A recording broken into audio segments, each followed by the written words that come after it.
Aïcha sunu mbokku xaritu téléspectateurs yi ñuy suivre à travers Proxi TV ak sunu ay plateforme gis ngeen ñu ngi fi nga xamante ne moom mooy gendarmerie bu Kër Massar parce que gis ngeen démb ci guddi am na benn problème boo xamante ne moo amoon entre ñaari camp yi nga xamante ne ñoom ñëpp ay candidat lañu ci Kër Massar Nord muy camp bi nga xamante ne mooy Benno Bokk Yaakaar ak madame la ministre Assome Diatta waaye beneen camp bi nga xamante ne moom mooy madame Dieynaba Ndiaye ak waa Gëm sa bopp ak waa Xam sa bopp waaye am na ay affrontement yoo xamante ne jot na cee am ba ñu taal benn kër boo xamante ne nee nañ mu ngi bokk ci camp wu Benno Bokk Yaakaar waa Benno Bokk Yaakaar ak gis ngeen tamit ñoom dañu accuser directement que ne waa kër Dieynaba Ndiaye ñoom ñoo tooñ mais waa kër Dieynaba aussi tamit dañoo accuser directement que ne waa kër Assome Diatta ñoom ñoo leen tooñ ñun nag comme presse la dañuy daal di yemale lépp dina leer moo tax ñu jàkkaarloo ki nga xamante ne moom mooy chargé de communication bu Gëm sa bopp ak mouvement Xam sa bopp Pape maa ngi lay nuyu. maa ngi lay nuyu di la fay di Momo. est-ce que mën nañu xam dëgg-dëgg histoire bi naka la demee exactement. waaw ñu ngi lay sant bu baax di la gërëm encore une fois je me présente d'abord maa ngi tudd Papa Jëmb Mbaye nekk chargé en communication et porte-parole du mouvement Xam sa bopp bokk aussi ci cellule communication la grande coalition Gëm sa bopp waaw au fait comme di Momo li nga ñuy laaj dañ ci sawar a tontu bu baax parce que nag xëy na bi ñu duggee ci campagne yi ak léegi sax mën naa ni yàggul donte campagne yi ku nekk xam na nombre de jours yu nga xamante ni moom lay durer waaye ki nga xamante ni moo di présidente mouvement Xam sa bopp Dieynaba Ndiaye di tête de liste proportionnelle la grande coalition Gëm sa bopp ku ne xam na nattu bi nga xamante ni ci la jugee mooy dafa ñàkk way juram bu jigéen ci bi ñuy waaj a ubbi campagne yi boobu ba léegi nag defuñu woon benn activité yàlla dogal na sax démb moom ci lay soog a génn bokk ci li nga xamante ni moo di caravane bi nga xamante ni ànd na ko ak ñi mu bokkal la grande coalition à savoir monsieur Pape Moussa Camara le tête de liste majoritaire ak ki nga xamante ni moo di Toumani Diallo le directeur de cabinet directeur de campagne autant pour moi voilà ñu ànd nag ci liggéey boobu démb bi nga xamante ni daal def nañ suñu caravane nag ba caravane bi jeex ci la ñu dégg am ni ay xew-xew yu am waaw. xew-xew yooyu naka la mën a naka la demee exactement maanaam parce que gis nañu que si koñ bi nga xam ne foofu mooy fiefu Dieynaba Ndiaye kër gi ñu fa taal ñoom ñëpp nee nañ waa kër Dieynaba Ndiaye ñoom ñoo ko taal. waaw li tax sax ñu ci indi ay réponses rek c'est tout juste que ni dañu indexé la personne de Dieynaba Ndiaye moo tax ñun ñi nga xamante ni aussi dañoo nekk di ànd ak moom ñu ci indi ay tontu yu ndaw parce que nag ñun ginnaaw bi nga xamante ni def nañu suñu caravane ba yegg si dañu ñëw fi nga xamante ni mooy suñu QG di quartier général fa la ñu toog yéeguñu lu xew yéeguñu tinuñu li ñu jot daal mooy que ni am na suñu ay jigéen yu bokkoon ci caravane bi nekkoon ci caravane bi doon ñibbi bi ñuy ñibbi ñu am ñu leen attaqué bi ñu leen attaqué ñu wax ñenu waa kër Aminata Assome Diatta la bi ñu waxee loolu ci la ñi nga xamante ni ñoo yor sécurité la grande coalition ak sécurité Dieynaba Ndiaye jóge foofu ñoom aussi dem wutali ci ñi nga xamante ni ñoo di ñooñu ngir aar leen bi ñu yeggee à notre grande surprise jaxasoo am na fa bi ñu jaxasoowee ñu dal ci kaw ñi nga xamante ni ñoo yor sécurité la grande coalition du mouvement Xam sa bopp ak Gëm sa bopp ak du mouvement Xam sa bopp ba am ku nu ci gaañ ginnaaw gaañ yooyu sax ñu indi kooku gendarmerie je pense bien que ni ñun fee yooyu la ñu yëg mais ay kër yu ñu lakk ak kër yu ñu taal loolu moom vraiment bi nga ñu joxee ñun information bi ci la ñuy doog a yëg ni sax am na kër gu tàkk te li ñu dégg ci nit kooku def déclaration boobu li mu wax au fait li ñu ci mën a tontu rek ci indi leeral mooy que ni moom déjà mu ngi wax ne sax 18 heures ci la ñu jaar fa mu ne et je pense bien que ni ñun 18 heures boobu muy wax fekk na ñun jógaguñu kon donc ku jug 18 heures wala ku jugul 18 heures naka lay mën a attaquer nit à 18 heures et je pense bien que ni suñu itinéraire bi ñu ko tracé ñi ngi jaaree boor bi nga xamante ni moo di booru unité 4 génn pharmacie Dial Diop dem zone de recasement ba dellu siwaat fi nga xamante ni moo di case des tout-petits Kër Massar itinéraire bi je l'ai dans ma tête ba tey mën naa ko réciter à la lettre la am nag ci ay affiches yu ñu tafak yu ñu teppi je pense bien que ni ci campagne yi ñu ne wala ci élection locale yi ñu ne kenn ku nekk da ngay gis ne yow li ngay taf ci suba gi bu ngoonee sax boo demaatee fa nga ko tafoon doo ko fa fekk loolu daf ñuy dal ñun dafay dal beneen candidat dafay dal keneen ak keneen kum ci mënti doon nag mënoo ni kii moo taf mënoo ni kii moo teppi loolu moom vraiment ñun mënuñu ci indi ay tontu mënuñu ci indi ay leeral léegi nag mbir mi comme yàlla dogal na mu yegg si ba fii ñu ñëw ci justice et man comme ni ma koy waxee saa su nekk man dama gëm sama yoonu réew parce que comme on a l'habitude de dire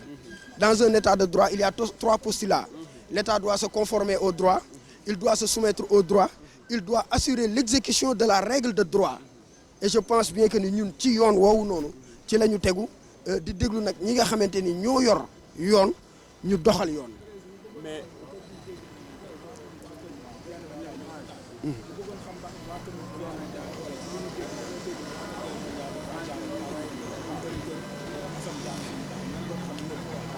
waaw waa kër Dieynaba Ndiaye moom loolu indi tent ci dina yomb parce que li waral loolu mooy que ni ñun bu ñuy jóg dañuy jóg ak volonté dañuy jóg ak le cœur ñun élection locale 2014 fii la ñu fekk à Kër Massar Dieynaba Ndiaye responsabilité yamu yoroon ca 2014 2022 bii ñu nekk yooyu responsabilité la Dieynaba Ndiaye yor te Dieynaba Ndiaye mësta yëkkati xeeru béton bi gën a ndaw sànni ko nit wala mu sànni loo ko nit loolu du ay habitude am moom li mu xam di ci dox mooy askanu Kër Massar fi mu nekk ak ni mu taxawee nan la mën a def ba jëlee leen ci situation yi ñu ne pour yóbbu leen ci ay lendemain meilleur yooyu nag li koy tënk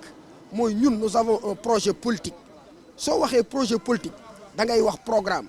nous avons établi un programme de 74 points dans les 9 domaines de compétences transférés ci loolu la ñu nekk di ci liggéey kuy liggéey ci loolu nag taloo taal taloo yàq taloo sànnante ay xeer.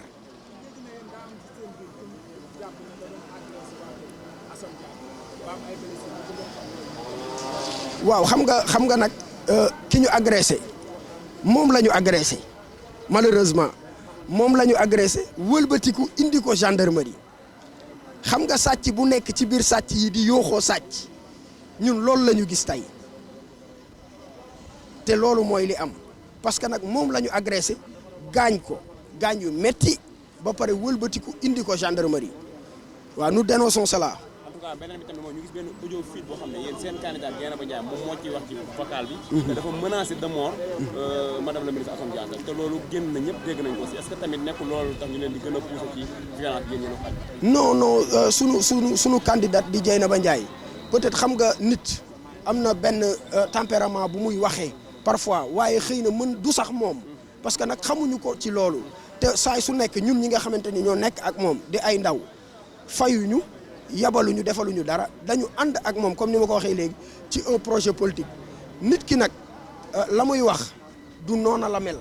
na muy jëfee noona la mel mais Dieynaba Ndiaye kenn ku ci nekk ci ñun ku nekk Kër Massar xam nga ni Dieynaba Ndiaye ci li muy dox mooy le social le progrès et le bien-être des Massarois c'est ça l'idéal ci loolu la ñu nekk.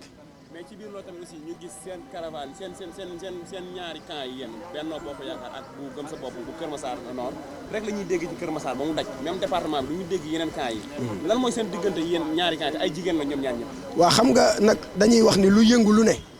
la ko yëngal moo ko ëpp doole soo déggee la grande coalition Gëm Sa Bopp c'est pas grande rek ci tur c'est une très grande coalition. ñu ànd ko ak ay nit yoo xamante ne dañu am compétence ba pare dëkk Kër Massar miin Kër Massar miin terrain politique gu Kër Massar suñu jógee mbooloo mu bari jóg seen ginnaaw li ci nekk bari lool muy coalition boo xamante ni mën naa ni dafa dajal Kër Massar puisque nag ñoom ñoo fi nekk te ñoom ñun la ñu def wujju moo tax fu ñu génnee ñu attaqué ñu dal ci suñu kaw et ñun nekkuñu ci lancé boobu wax naa la ko léegi ñun nous avons un projet politique pour le bien-être des Massarois. mais ñun tamit dañuy Sénégal Kër Massar dañuy dégg kay yéen lu ci bëri da ngeen def ay sorties de presse di accuser madame le ministre dafa violent par exemple dafay fraude ay carte électeur est-ce que tamit nekkul loolu tamit bu yàggee si ñaari camps yi day gën a yokk violence bi Kër Massar. waaw xam nga réalité yi am Kër Massar wax naa la ko léegi nee naa la ñun élection locale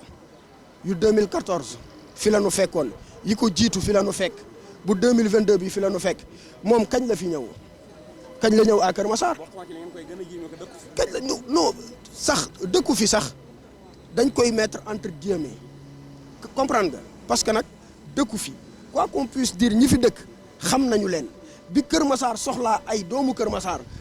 Massar yooyu ñoo fi nekkoon et je pense bien que ni combat bi Kër Massar war a mëne pour fa mu bëgg a yegg ay waa Kër Massar ñoo ko war a mëne waxuñu ku ñu jëlee fële parachuté la nga ñëw au niveau de Kër Massar bëgg ni man mii damay ñëw jiite lii gis nañ fi ay transfert électeur yooyu yëpp gis nañ ko fi te yow ñu mën a wax la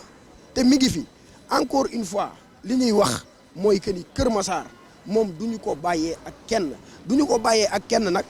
incité wuñu nit ñi à la violence du ñu ko bàyyee kenn ci ay xalaat yu rafet du ñu ko bàyyee kenn ci ay doxalin du ñu ko bàyyee ak kenn ci liggéey du ñu ko bàyyi ak ci département Kër Massar ñun ni ñu bëgg mu mel ko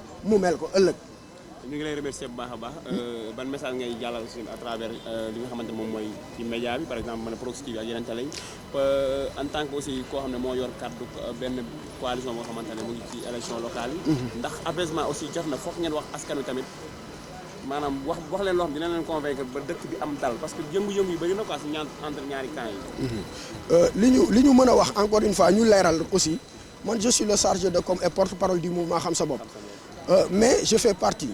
ci cellule bi nga xamante ni mooy cellule communication la grande coalition Gëm Sa Bopp loolu ci porte parole boobu ak loolu am na keneen nit ku ko yor fi ñu mën a revenir rek encore une fois mooy que ni ñun Kër Massar moo ñu ñor ñun ay doomu Kër Massar la ñu ñun luy taal Kër Massar du ñu ci dox luy yëngal Kër Massar du ñu ci dox parce que Kër Massar la ñu yewwoo suñu cycle yëpp Kër Massar la ñu ko defee Dieynaba Ndiaye mi présidente mouvement Xam Sa Bopp lu mu guddi fu ko guddi mën a fekk Kër Massar lay fanaan lu mu teel fu mu ko mën a fekk Kër Massar lay yewoo te lépp lu mu am da ko dugalaat ci askanu Kër Massar parce que lépp lu mu am Kër Massar moo ko jox ñun tey dañu toll ci benn mbir boo xamante ni mooy dañ naan lan la ñu war a delloo Kër Massar parce que Kër Massar li mu ñu defal moom moo bari kon donc ñun amuñu intérêt à ce que Kër Massar di tàkk amuñu intérêt à ce que ay doomu Kër Massar di dee parce que nag Kër Massar xëy na léegi la rëy mais rëyul woon tolloon nañ jamono boo xamante ni nii foo gis doomu Kër Massar da ngay xam ne kii Kër Massar la dëkk nga xam ko mu xam la kon donc bu situation yi demee ba yegg si fii nag ay nit jugee fële mel ni ay vautour bëgg a ñëw profité ci li nga xamante ni moom la Kër Massar wala indi ëllëg kooku nag ñun duñu ko nangu wax naa la ko léegi duñu ko nangu nag duñu def violence te duñu ci woo kenn suñuy loxo ca kaw encore une fois di jaajëfal aussi bu baax Proxi TV parce que nag vraiment ay jeunes lañu yoo xamante ni ñi ngi nekk au niveau de Kër Massar di liggéey bu am solo te encore une fois dama koy wax saay su nekk lu ñu leen gën a dooleel du doy parce que la communication moo nekk à la base de toute chose su communication ñàkkee dara du dox pareillement aussi ak Siwal TV ñoom tamit ñu ngi fi ñu ngi leen di jaajëfal nekk ay ndaw aussi nekk sur le terrain encore une fois nag li nga xamante ni moo nekk ci loxol yoon loolu dañ koy bàyyee ak yoon gëm nañu nag suñu yoonu réew mais Dieynaba Ndiaye moom kenn du ko xoqatal kenn du ko intimider et nous serons là pour défendre les intérêts de Kër Massar encore une fois.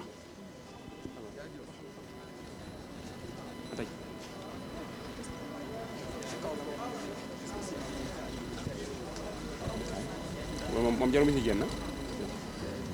waaw kon sunu mbokku téléspectateurs yi nga xamante ne ñuy suivre ci Proxi TV comme ni ngeen ko déggee ñu ngi leen di jaajëfal bu baax a baax yaakaar naa ne message bi leer na parce que tamit dinañ dem ci camp bi dem ci camp bale juste pour ngeen am li nga xam ne moom mooy information yu gën a sûr te gën a wóor te gën a leer merci beaucoup